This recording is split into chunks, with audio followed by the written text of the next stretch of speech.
Hi viewers, welcome to our channel. ప్రస్తుతం మనతో పాటు సీనియర్ జర్నలిస్ట్ దాము బాలస్ అన్న వారితో మాట్లాడదాం.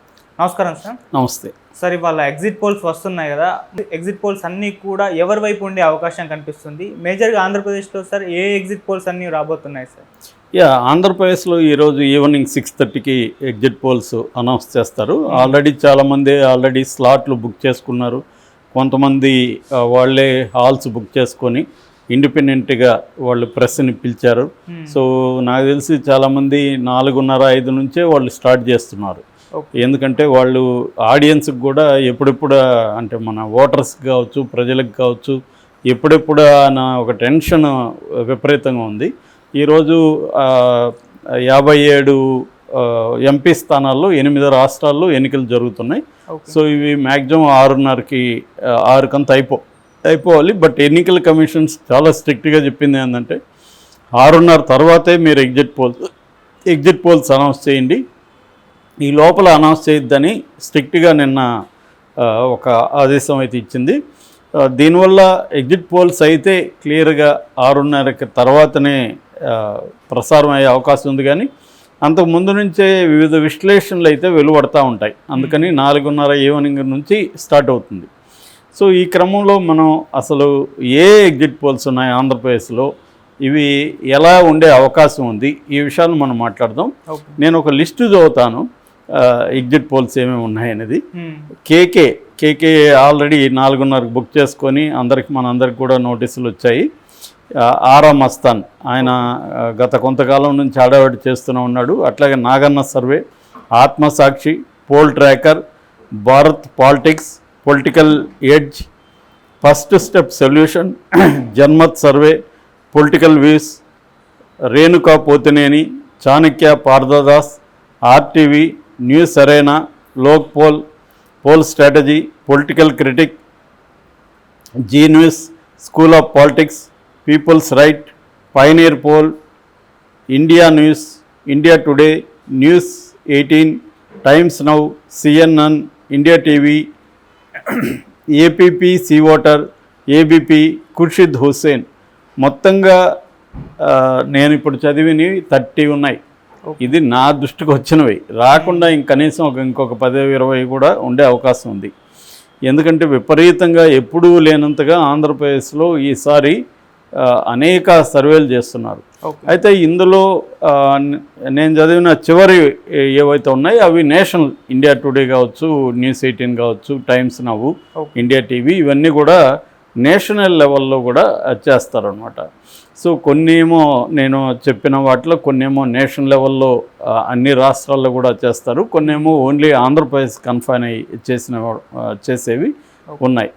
సో ఇప్పుడు ఆంధ్రప్రదేశ్ కన్ఫైన్ అయ్యి స్టేట్ చెప్పేవి ఏవైతే ఉన్నాయో ఇందులో ప్రధానంగా 2గా చీలిపోయే అవకాశం ఎగ్జిట్ పోల్స్లో కూడా ఉంది. ఎగ్జిట్ పోల్స్ కూడా మనకి ఆంధ్రప్రదేశ్ కరెక్ట్ పిక్చర్ని చెప్పుతాయనేది నాకైతే డౌట్గానే ఉంది. ఎందుకంటే ఆల్రెడీ నిన్న కూడా చెప్పుకున్నాం, ఆంధ్రజ్యోతి కూడా రాశారు, రాధాకృష్ణ కూడా ఎగ్జిట్ పోల్స్ని మ్యానిపులేట్ చేయడానికి ట్రై చేయబోతున్నారు. ఎందుకంటే దానికి 2 కారణాలు కూడా ఆయన చెప్పారు. ఒకటేమో తమ క్యాడర్ నీరుగారిపోకుండా, కౌంటింగ్ అప్పుడు ఏజెంట్స్ కావచ్చు, అక్కడ ఉన్న నాయకులు కావచ్చు, నీరుగారిపోకుండా గట్టిగా ఫైట్ చేయాలంటే మనం గెలవబోతున్నాం అన్న ఒక హోప్ వాళ్ళకి క్రియేట్ అవ్వాలి. 2వ కారణం ఏంటంటే అధికార యంత్రాంగం గెలిచే పక్షం వైపే సహజంగా మొగ్గు చూపుతారు. కాబట్టి అధికార పక్షం వైసీపీ గెలుస్తుంది అనుకుంటే వాళ్ళ వైపు మొగ్గు చూపించే అవకాశం ఉంది కౌంటింగ్ టైంలో. లేదు తెలుగుదేశం కూటమి గెలుస్తుందంటే ఇటువైపు మొగ్గు చూపించే అవకాశం ఉంది. అందుకని కూడా ఎగ్జిట్ పోల్స్ని ఇద్దరు కూడా డబ్బులు ఇచ్చి మ్యానిపులేట్ చేస్తారు అని అంటున్నారు. అయితే ఎగ్జిట్ పోల్స్ క్రెడిబిలిటీ ప్రశ్న వస్తుంది. మరి వీళ్ళు డబ్బులకి ఆశపడి ఒకరి వైపు చెప్తే రేపు అది ఫెయిల్ అయితే క్రెడిబిలిటీ పోతుంది కదని. జనరల్గా ఇప్పుడు 2009లో ఎవరికి చెప్పారో ఎవరికి గుర్తుంటుంది. ఇదేంటంటే క్రెడిబిలిటీ కంటే ఇక్కడ ఇమ్మీడియట్గా గెయిన్ అనేది ఇంపార్టెంట్, లేకపోతే ఇన్ని సర్వేలు అవసరమే ఉంది. సో కాబట్టి ఏంటంటే ఇది నిజంగా వీళ్ళందరూ ఎగ్జిట్ పోల్స్ వెళ్ళి కండక్ట్ చేశారా? మొన్న ఎవరో ఒక ఫ్రెండ్ చెప్తున్నారు, వాళ్ళకి తెలిసిన వాళ్ళు కండక్ట్ చేస్తే 3.5 కోటి ఖర్చు పెట్టాల్సి వచ్చిందని. మరి అంత ఖర్చు పెట్టి ఎగ్జిట్ పోల్స్ చేస్తే వాళ్ళకి ఆదాయం ఏంటి? సో ఇవన్నీ అనేక ప్రశ్నలు ఉన్నాయన్నమాట. అందుకని ఎగ్జిట్ పోల్స్ అనేవి ఆల్రెడీ మ్యానిపులేట్ చేసేసారు. సో వాళ్ళకు అనుకూలంగా అంటే 2 రకాల నివేదికలు ఆల్రెడీ పార్టీలకు అందిపోయినాయి. ఒకటేమో ఒరిజినల్గా యాక్చువల్ పిక్చర్ ఇటు తెలుగుదేశం దగ్గరికి వెళ్ళిపోయినాయి, అటు వైసీపీ దగ్గరికి వెళ్ళిపోయినాయి. అంటే యాక్చువల్గా హానెస్ట్గా వాళ్ళు చేసిన సర్వే. రెండోదేమో తమకు అనుకూలంగా మీరు దీన్ని మార్చి లెక్కలు చెప్పండి అని కొంత మ్యానిపులేషన్ జరిగిందని చెప్తున్నారు. సరే, ఇక్కడ వరకు ఆంధ్రప్రదేశ్లో ఎందుకంటే టగ్ ఆఫ్ వార్ ఉంది, కౌంటింగ్ వరకు కూడా వీళ్ళు తామే గెలుస్తున్నామని తమ కేడర్ని కావచ్చు, అధికార యంత్రాంగాన్ని కావచ్చు నమ్మించాల్సిన అవసరం అయితే క్లియర్గా ఉంది. అంతవరకు ఓకే.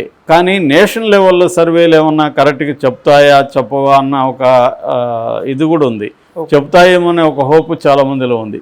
అది కూడా మనం గ్యారంటీకి చెప్పలేం. క్లియర్గా నేషనల్లో ఉండే మీడియాలో కూడా బీజేపీదే హవా ఎక్కువ. అక్కడ బీజేపీకి సపోర్ట్ చేస్తున్న రిలయన్సు, అదానీ, ఈ అదానీ అంబానీ ఇద్దరువే మ్యాక్సిమం మీడియా అంతా వాళ్ళిద్దరి చేతుల్లోనే ఉంది, వెళ్ళిపోయింది ఎప్పుడో.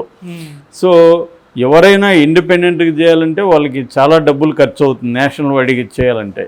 సో అంత డబ్బులు పెట్టుకొని ఎవరు చేస్తారు ఇండిపెండెంట్గా? కాబట్టి ఏంటంటే ఇవి మ్యాక్సిమం స్పాన్సర్డ్గానే ఉంటాయి. ఎగ్జిట్ పోల్స్ నిజానికి ఎగ్జిట్ పోల్స్ అనేవి ఆనెస్ట్గా ఉండాలి. ఎందుకంటే ఎన్నికలు అయిపోయినాయి కదా, ఇప్పుడు ప్రజల మైండ్ సెట్ని మార్చాల్సిన అవసరం లేదు. కాబట్టి ఎన్నికలు అయిపోయినాక ఆనెస్ట్గా చెప్పాలి. ఎప్పుడైనా మ్యాక్సిమం ఎగ్జిట్ పోల్స్ నిజాయితీగా ఉండడానికి ట్రై చేస్తాయి. ప్రజలు వాళ్ళకి ఏం చెప్పారో అదే విషయాన్ని మనకి చెప్పడానికి అవి ట్రై చేస్తాయి. కానీ ఇవాళ ఉన్న వాతావరణం ఏమైపోయిందంటే మారిపోయింది కంప్లీట్గా.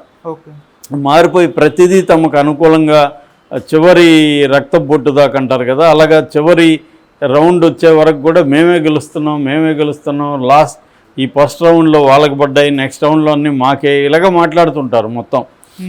సో ఇప్పుడు మా ఫస్ట్ ఏమో పోస్టల్ బ్యాలెట్ రాబోతుంది. పోస్టల్ బ్యాలెట్లో ఫర్ ఎగ్జాంపుల్ కూటమికి వచ్చింది అనుకో, వైసీపీ వాళ్ళు ఏం చెప్తారు, పోస్టల్ బ్యాలెట్ ఉద్యోగులు కాబట్టి వాళ్ళు వేశారు, మాకు ఎక్కువగా మహిళలు గ్రామీణ ప్రాంతాల్లో వేశారు కాబట్టి మాకే వస్తుందని వాళ్ళు చెప్తారు. ఒకసారి అది కూడా జరుగుతుంది. ఎందుకంటే జనరల్గానే వైసీపీకి అర్బన్ ఓటర్స్ కొంతగా యాంటీగా ఉన్నారు, అట్లాగే యూత్ కొద్దిగా యాంటీగా ఉన్నారు అనేది మనకి వినిపిస్తున్న మాట. సో ఆ రకంగా చూసుకున్నప్పుడు ముఖ్యంగా ఉద్యోగులు వైసీపీకి యాంటీగా ఉన్నప్పుడు పోస్టల్ బ్యాలెట్లో కూడా 5,30,000 ఎంతో ఉన్నాయి.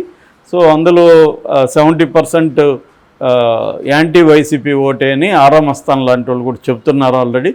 కాబట్టి పోస్టల్ బ్యాలెట్ అయితే అలా స్టార్ట్ అయ్యే అవకాశం ఉంది. మరి దీనంతా ఎగ్జిట్ పోల్స్ రిఫ్లెక్ట్ చేస్తాయా, హానెస్టీగా ఉండే అవకాశం ఉందా అనేది మనకు 6:30 తర్వాత మొత్తం ఎగ్జిట్ పోల్స్ ఎన్ని వస్తాయని చూసుకొని మనం దాన్ని బట్టి అనలైజ్ చేయొచ్చు. ఎందుకంటే మనకు తెలిసిపోతుంది ఏ ఎగ్జిట్ పోల్స్.